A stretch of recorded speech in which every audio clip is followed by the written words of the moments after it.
Alors, je m'appelle Lisa Mandé, donc je suis pharmacien hospitalier au sein du CHU d'Amiens et je suis spécialisée dans la pharmacie clinique et notamment en gériatrie. Ma principale mission, donc, c'est d'optimiser la prise en charge médicamenteuse des sujets âgés afin de réduire le risque iatrogène, donc tout ce qui va être effet indésirable médicamenteux. Pour cela, donc, j'ai intégré l'équipe mobile de gériatrie, c'est-à-dire qu'avec un gériatre et une infirmière, nous allons dans les différents services sur appel pour évaluer les personnes âgées. J'interviens donc tout au long du parcours du patient, donc avec la conciliation médicamenteuse, avec l'analyse pharmaceutique de l'ordonnance, ensuite un entretien avec le patient pour rechercher d'éventuels problèmes d'observance ou des effets indésirables médicamenteux. Et à partir de là, on propose un plan pharmaceutique personnalisé, donc des modifications thérapeutiques et le suivi. Et d'autre part, donc, je m'occupe de tout ce qui va être les longs séjours, avec une analyse quotidienne de la prescription. Et puis, nous avons mis en place de façon mensuelle des revues de médication avec les médecins. J'ai choisi cette profession parce que le contact avec les patients et les autres professionnels de santé est vraiment primordial à mes yeux.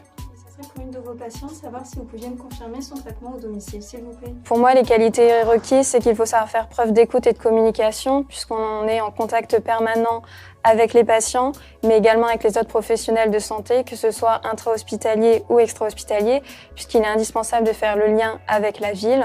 Et puis, il faut savoir faire preuve donc, de réactivité et de rigueur lorsque l'on nous sollicite. Donc les conseils, donc déjà, il est indispensable de passer le concours de l'internat au cours des études de pharmacie. Ensuite, au cours de l'internat, donc faire des stages dans différents services cliniques pour se familiariser avec le milieu et puis faire des formations complémentaires avec des DU.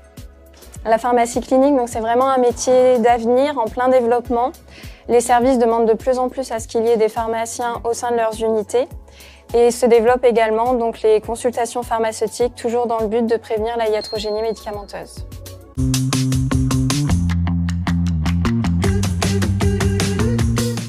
Bonjour, je m'appelle Hugo Dacosta. J'ai eu la chance d'effectuer un stage d'une semaine d'observation dans l'hôpital Saint-Antoine au sein du service de pharmacie hospitalière.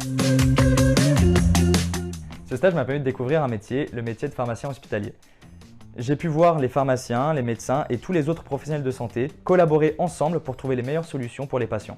Être pharmacien hospitalier, c'est aussi gérer les stocks, les commandes de médicaments pour tout l'hôpital, mais aussi vérifier les ordonnances pour que les patients aient le bon traitement au bon moment.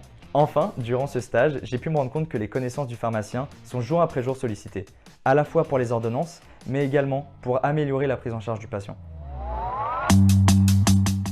Le plus de ce stage, c'était de me rendre compte à quel point le pharmacien est important dans l'équipe médicale, à quel point son avis est décisionnel. Le point négatif, une semaine c'est court et j'aurais aimé rester un peu plus longtemps pour en découvrir davantage. Si tu es intéressé par le métier de pharmacien hospitalier, renseigne-toi au maximum et pose des questions. On sera ravis d'y répondre.